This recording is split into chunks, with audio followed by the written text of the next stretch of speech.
Hai semuanya, ada hal-hal dalam hidup yang kadang nggak bisa dijelaskan dengan logika sederhana. Misalnya, kamu udah jujur, udah yakin banget sama yang kamu rasain, tapi entah kenapa, setelah ngobrol sama seseorang, semua keyakinan itu tiba-tiba goyah. Rasanya kayak berdiri di atas lantai yang licin, nggak jatuh, tapi juga nggak stabil. Dan anehnya, kamu malah menyalahkan diri sendiri, bukan orang yang bikin kamu merasa begitu. Nah, di titik itulah manipulasi yang halus dan merusak itu mulai bekerja. Tanpa disadari, kamu sedang dijebak dalam permainan pikiran yang bikin kamu meragukan semua hal yang sebelumnya kamu anggap jelas. Itulah yang disebut gaslighting. Secara bahasa, kata gaslighting ini berasal dari sebuah drama dan film tahun 40 tahunan berjudul Gaslight. Di situ, diceritakan seorang suami yang sengaja membuat istrinya merasa gila, salah satunya dengan memanipulasi lampu gas di rumah mereka. Lampunya dikecilkan, tapi waktu istrinya protes, dia bilang, "Lampunya biasa aja, kamu yang kebanyakan mikir." Nah, dari situ muncullah istilah gaslighting, yang secara harfiah berarti membuat orang lain meragukan kenyataan mereka sendiri sampai merasa dirinya nggak waras. Istilah ini bukan cuma tren psikologi di media sosial. Ini beneran terjadi di banyak hubungan. Dan yang paling bahaya, seringkali korbannya nggak sadar kalau dia sedang mengalami bentuk kekerasan psikologis. Gaslighting bukan cuma tentang bohong atau nyela. Ini soal membuat seseorang kehilangan pijakan dalam menilai kenyataan. Jadi, orang yang gaslighting biasanya nggak akan langsung marah-marah atau berteriak, tapi mereka akan memutarbalikkan fakta dengan sangat halus.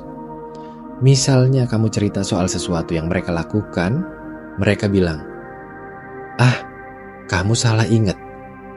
Atau kamu bilang kamu tersinggung, mereka jawab, "Itu mah kamu aja yang terlalu sensitif."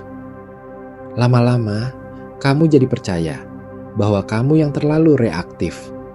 Kamu mulai menahan perasaan, ragu ngomong, bahkan diam-diam merasa ada yang salah dengan dirimu.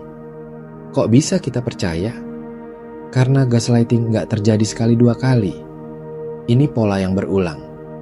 Setiap kali kamu menyuarakan perasaanmu, mereka bantah. Setiap kali kamu ingin mengklarifikasi sesuatu, mereka belokkan. Sampai akhirnya kamu berhenti membela dirimu sendiri. Kamu mulai mengganti kalimat dari "aku yakin kamu ngomong begitu" jadi "aku gak tahu deh, mungkin aku salah." Itulah tujuannya. Bukan sekadar menang debat, tapi menciptakan versi realita baru yang bikin mereka selalu di atas dan kamu selalu di bawah. Bentuknya bisa macam-macam. Ada yang lewat komentar kecil kayak, "Ih, lebay banget sih kamu," atau "masalah segitu aja dipikirin." Ada juga yang lebih ekstrim, kayak bilang kamu gila atau gak stabil, biar kamu benar-benar ngerasa kehilangan kendali atas pikiranmu sendiri. Kadang malah mereka bikin kamu merasa beruntung masih ada mereka yang mau bertahan sama kamu, padahal merekalah penyebab kamu hancur secara pelan-pelan.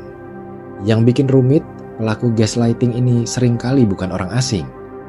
Mereka bisa pasangan, teman dekat, bahkan keluarga. Dan justru karena kita peduli sama mereka, kita jadi makin mudah termakan manipulasi. Kita pengen hubungan tetap baik, pengen dianggap dewasa, pengen gak memperbesar masalah. Dan dalam proses itu, kita pelan-pelan menolak kebenaran diri kita sendiri. Lalu, gimana caranya keluar dari situasi kayak gini? Pertama-tama, kamu butuh berhenti membungkam logikamu sendiri.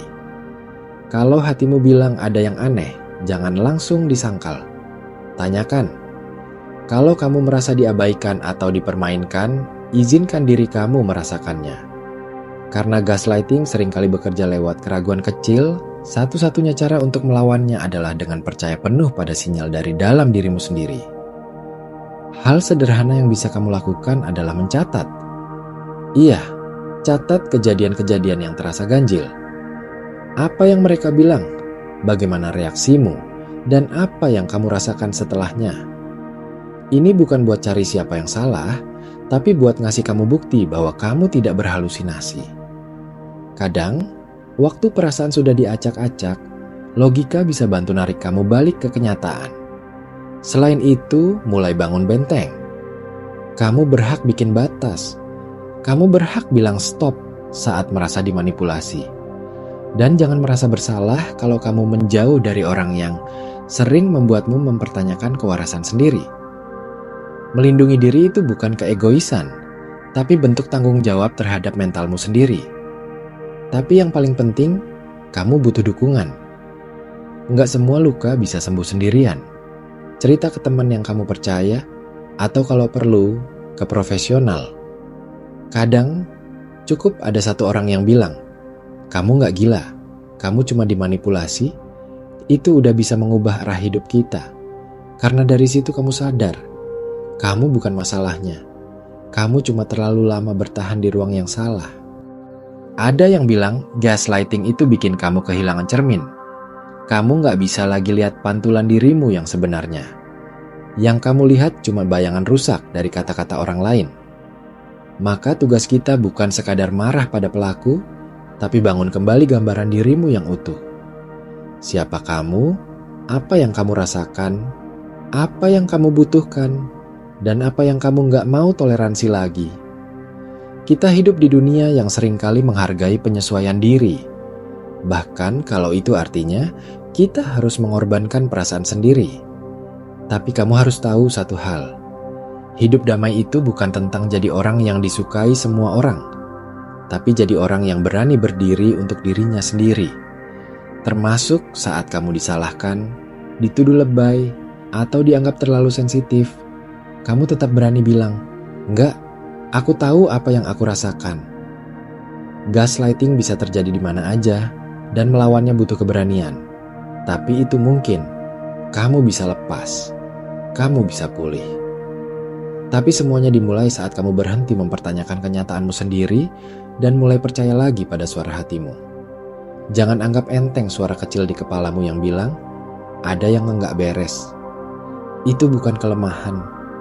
Itu intuisi, dan seringkali itu adalah suara pertama yang perlu kamu dengar untuk mulai menyelamatkan dirimu sendiri.